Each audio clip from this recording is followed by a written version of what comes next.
Hi, I'm back again. And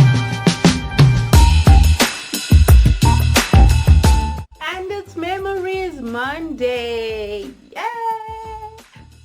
Memory.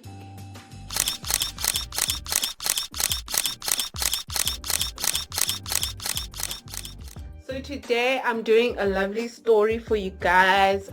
It's about a fashion show that a friend of mine and I did last year, which was 2019.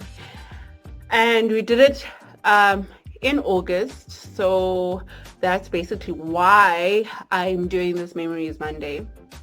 I think the fashion show was on the 31st of August last year. Yeah, 30th or 31st, I'm not sure. Yes, it was on the 31st. I found the ticket that we used. I designed it myself. Hey. So it was on the 31st of August. It was a Saturday. Let me just do a backstory first on how me and this friend of mine did this whole show. Her name is Ukama. Ukama is also in business. She has a brand called Komoney. Her business is called Hexane Clothing Brand, and her brand, a lot of people know it for their t-shirts and their caps and sweaters and all of those cool kid stuff. So those cool hoodies and sweaters and all of those things, she does that. It's called Komoney. Komoney spelled K-O money. So basically she does that. And we met through the Boracay Chamber of Business mentorship program the previous year, which was 2018. And for some reason, like, I think we both misunderstood each other, because we used to see each other and be like, maybe not. So I think the day we started talking was the day we thought, hey man, no man, like, we actually do get along and we kind of have almost the same drive, you know. So I think we kind of came up with doing this because she had been thinking of doing something quite creative. I've been thinking of doing the same, so we were like, why not do it together? So we did. We put this thing in motion and we started looking for sponsors. Hey, because no one knew us in Queenstown. So like, and then the Department of Arts and Culture said they don't have money to do such a thing.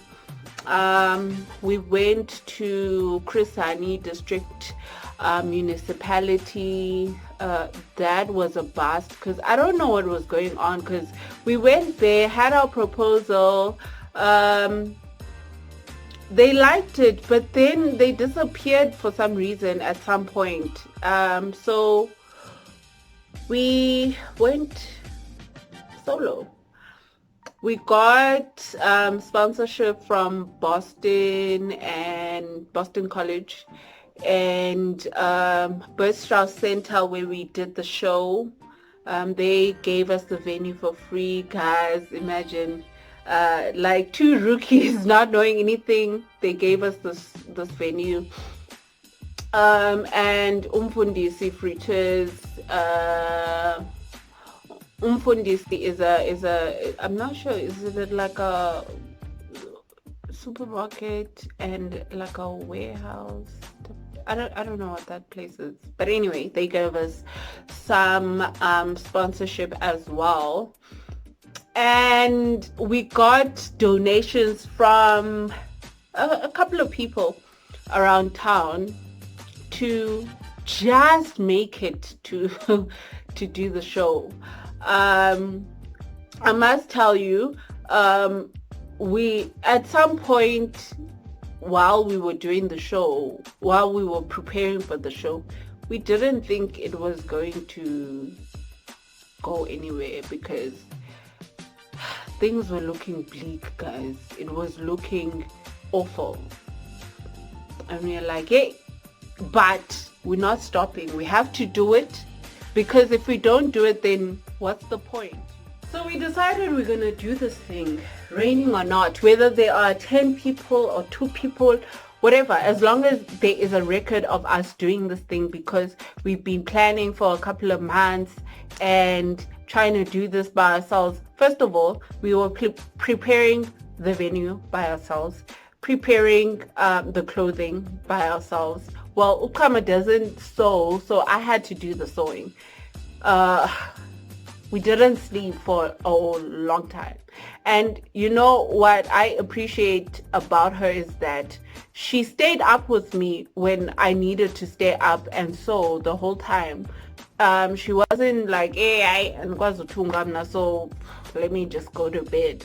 So we would sew at her house and make these things, and yeah, man. The day of the show, what a mess. Guys. So that day of the show, we weren't done with most of the stuff. So I had to go to the venue to go check out stuff.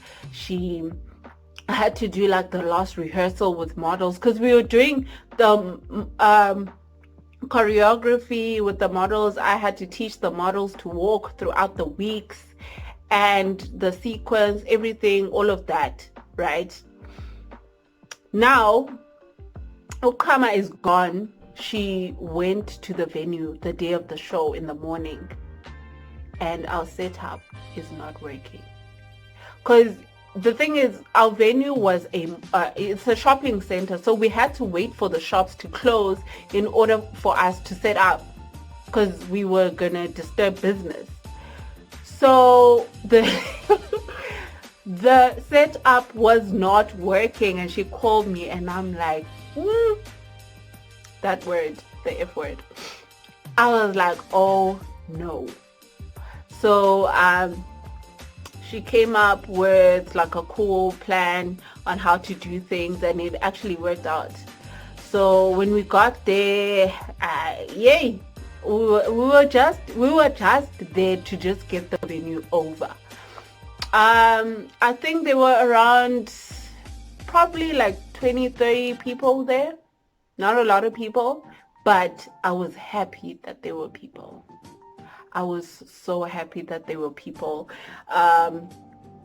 And you know what, like if we had if this pandemic didn't happen, I think our planning for this year's show would have been so much better, because we had started planning at the beginning of the year, but then now the pandemic came up and we were like, no, let's cancel. We're not going to do the show this year at all.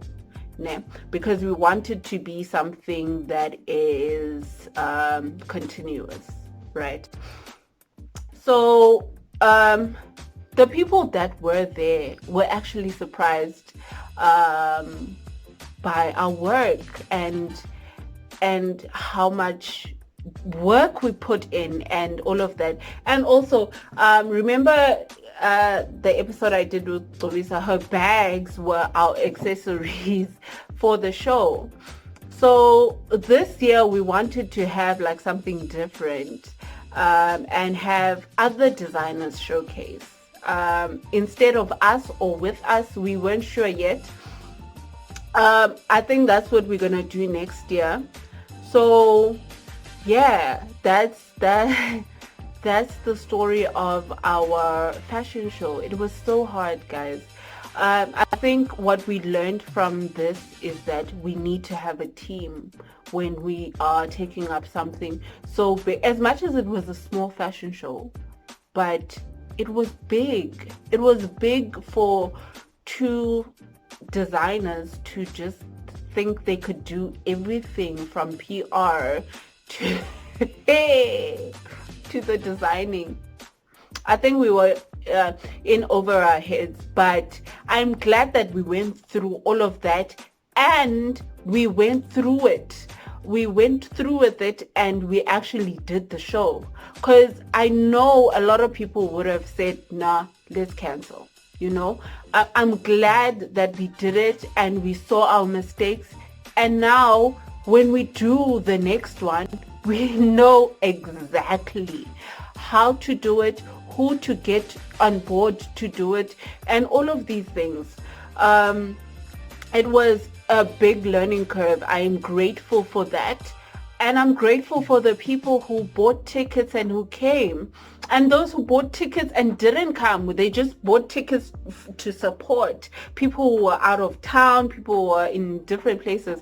I'm so glad that you guys came through. You guys are amazing. Thank you so much. Thank you, thank you, thank you, thank you. I think one of the best moments of the show was the performance. We got a performance at the show. It is a duo called Soul Fabric, which was like so cool. The name was so cool. It made sense with the show. Soul Fabric does like this house music, almost like international house. I don't know.